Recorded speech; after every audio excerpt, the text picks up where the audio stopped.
Vamos a ver ahora una propiedad importante de las curvas o funciones en el espacio.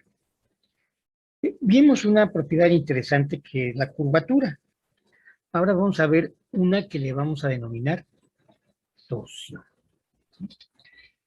Recordando cómo definíamos nosotros la curvatura, veíamos que la derivada del vector tangente a la función o a la curva respecto de la longitud nos daba un vector ortogonal o perpendicular al vector tangente, ¿sí? Y la magnitud de ese vector, que era acá, era lo que definíamos como curvatura, que de alguna manera nos decía, nos daba la presión del cambio de, la noción del cambio de dirección respecto a la longitud de la curva, ¿sí? Bueno, entonces ya tenemos, si tenemos una curva, podemos encontrar un vector tangente y un vector normal en cada punto de esa curva. Si nosotros definimos un vector B, que le vamos a llamar vector binormal, que sea el producto cruz, vamos a obtener este vector que va a conformar una tríada de vectores mutuamente perpendiculares, ¿sí? Vamos a ver nosotros un ejemplo de una curva en el espacio. Por ejemplo, vamos a ver una hélice, ¿sí? Una hélice en donde vamos a ver en un punto A, aquí está, ¿sí? Y vamos a ver que en ese punto nosotros podemos ver su vector tangente, ¿sí? Su vector tangente. Al conocer el vector tangente unitario, si lo derivamos vamos a obtener un vector perpendicular a él, y obviamente podemos obtener, si lo dividimos entre su magnitud, vamos a obtener un vector normal, ¿sí? Este sería el vector normal, que diría ahí, ¿sí? Bueno, si esos dos vectores yo los multiplico vectorialmente, obviamente voy a tener el vector binormal, ¿sí? Y les decía, en cada punto nosotros podemos determinar esa tríada de vectores mutuamente ortogonales que les llamamos, bueno, que conforman un sistema derecho, ¿sí? Bueno, ya tenemos este vector binormal. Ahora, sabemos que ese vector binormal también es unitario. Eso quiere decir que únicamente cambia de dirección, su magnitud se mantiene constante y es la unidad. ¿Qué pasa si yo quiero ver la derivada de este vector binormal? ¿Sí? Ya sé que todo vector constante, si yo lo derivo, me va a dar un vector perpendicular a él, ¿sí? Entonces vamos a ver, por ejemplo, si yo derivo mi vector binormal respecto a la longitud, yo sé que va a ser perpendicular al vector binormal. O sea, el vector binormal y su derivada son vectores perpendiculares, ¿sí? Entonces, este vector B y su derivada va a ser perpendicular, ¿sí? Va a ser perpendicular. Y obviamente, bueno, tiene una opción, ser T o ir en la dirección, no puede ir en la dirección de N ni en la dirección contraria a T. Tendría que ser un vector que vaya en la dirección contraria al vector normal, ¿sí?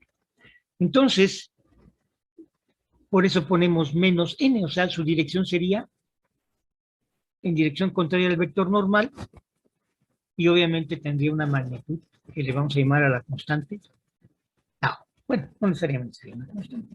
Llamamos tau a la magnitud de este vector. Este vector puede ser variable incluso, ¿no?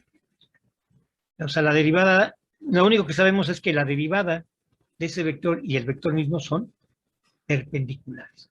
Y al ser perpendicular, bueno, pues tiene esta opción o esta opción, sería la opción negativa del vector normal. Esta sería su dirección. ¿Sí? Su dirección. Bueno, entonces, al igual que en la definición de curvatura, nosotros vemos que la magnitud de este vector sería tau, y a esa magnitud le vamos a llamar torsión. ¿Sí? Entonces, ya esta sería la definición de torsión. ¿De acuerdo? Bien. Entonces, en cada punto podemos ver, ya sea que la torsión puede variar o puede ser constante punto a punto. Todo va a depender de ver si T es una función de L o de T, tau, perdón, y eso va a depender, bueno, de la curva en particular. ¿Sí? Bueno, entonces ya podemos conocer la torsión de una curva en el espacio. Ahora bien, ¿qué pasa si una curva la podemos colocar en un plano? Eso va a implicar que el vector tangente y el vector normal siempre van a estar en el mismo plano. Y el vector binormal, que es perpendicular a ellos, va a mantener una dirección constante y magnitud constante. Siempre va a tener una dirección perpendicular a un plano que es constante esa dirección, y obviamente su derivada va a ser cero porque no va a haber ninguna variación, y eso implica que la torsión de curvas planas es cero. Toda curva que la pueda acomodar en un plano, su torsión es cero. Bien. Entonces, ahorita ya vimos tres vectores importantes, y vamos a ver que el área de las matemáticas que se dedica a analizar qué pasa punto a punto en una curva, llamamos geometría diferencial. Y la geometría diferencial la basamos en tres curvas, en tres relaciones que les llamamos ecuaciones de René-Serre. La primera es la que nos da la definición de curvatura. La segunda sería la que nos da la definición de torsión. Y la tercera sería una que nos determina la relación entre los tres vectores unitarios. ¿Sí?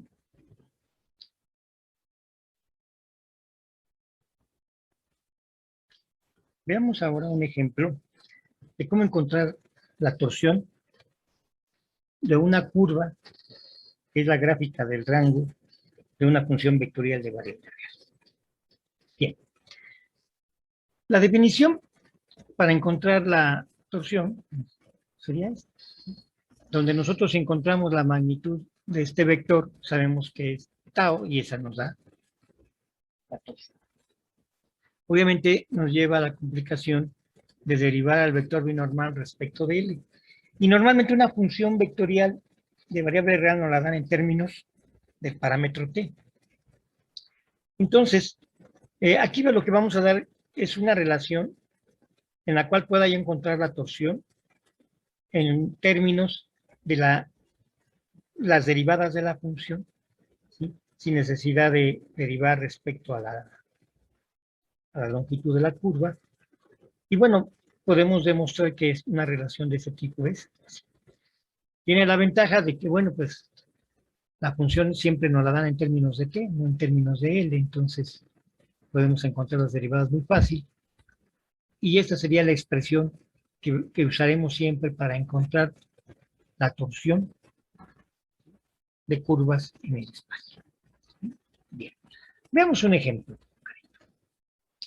Supongamos que tenemos una hélice, que sabemos bien que la ecuación de la hélice es esta. Esta es la ecuación de esta hélice. Una hélice que su esfera tiene radio A y su estiramiento B. Bueno, para encontrarla, ¿de qué requerimos? Pues aquí vemos que necesitamos la primera, segunda y tercera derivada. Entonces, vamos a encontrar la primera derivada. La primera derivada es la derivada de A coseno T es menos A seno T. La derivada de A seno T es A coseno T, y la derivada de B por T nada más es B. Bueno, ahora saquemos derivada a esto y obtenemos que la derivada de menos A seno T es menos A coseno T, La derivada de A coseno T es menos A seno T y la derivada de una constante que es B es 0. ¿Y qué más requerimos? La tercera derivada. Y la tercera derivada es la derivada de menos A coseno T, que es A seno T, la derivada de menos A seno T, que va a ser menos A coseno T, y la derivada de 0. Bien, ya tenemos las tres derivadas y nos dice que tenemos el triple producto escalar o producto mixto de la primera, segunda y tercera derivada. Entonces hay que encontrar este triple producto escalar que se conoce. ¿Sí?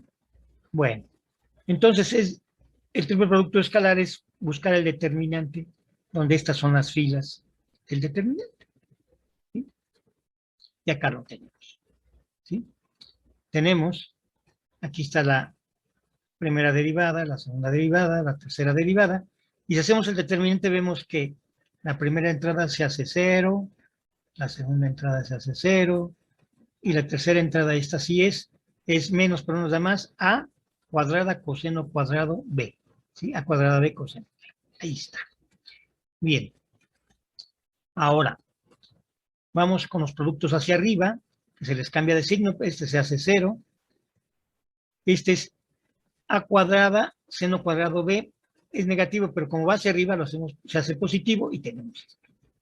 Y por último, sería este por este y por 0, entonces nada más nos queda esto.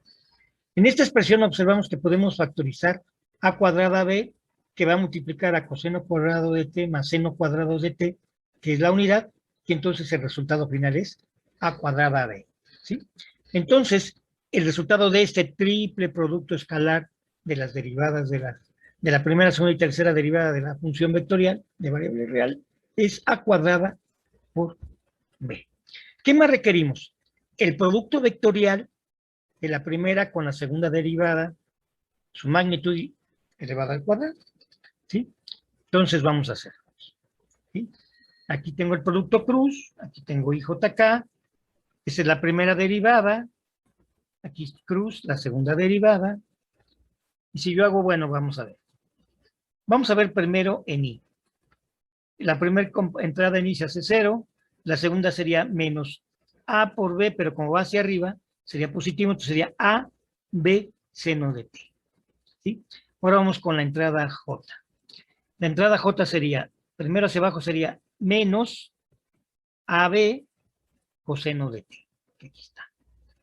Y ahora la entrada hacia arriba por J sería por 0, y a 0 no se puede.